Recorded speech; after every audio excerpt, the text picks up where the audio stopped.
The script described Darth Vader as being in a life support suit, something that kept him alive. There was some kind of automatic breathing, and there was something, a heartbeat or some kind of electronics that was functioning there. And so I made up different versions of what could be Vader.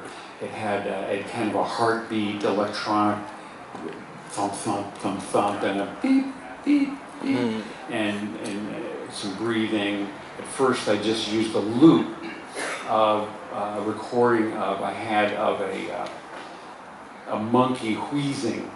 Okay. All right. And I tried that out in a scene, and it sounded like a walking operating room. You know, too many things are going on. Vader would come in the scene, and he said, you know, where's the ER? So it pretty much got rid of everything except breathing, and tried different kinds of breathing.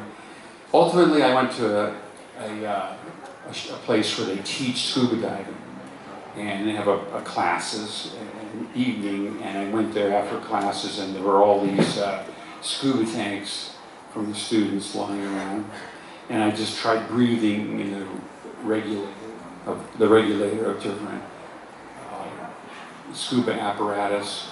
And I had a little tiny microphone. At that time, this was very high tech, very unusual, a little Sony, a lapel mic. That was a new innovation, something that small. And I could put it right down inside the valve of the regulator. So you got this magnified close-up of the valve opening and closing, that kind of thing.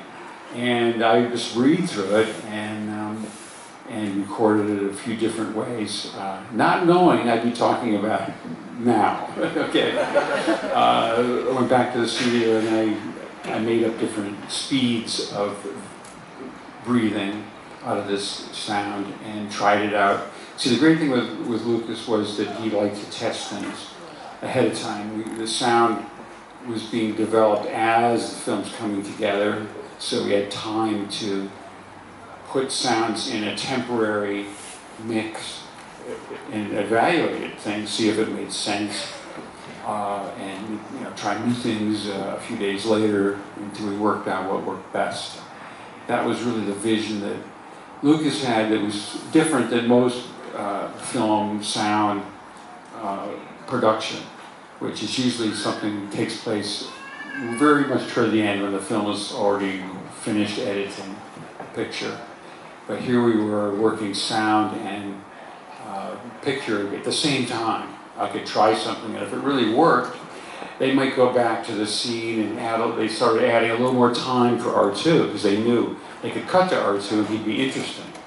And so the sound influenced the ultimate pacing of the scenes.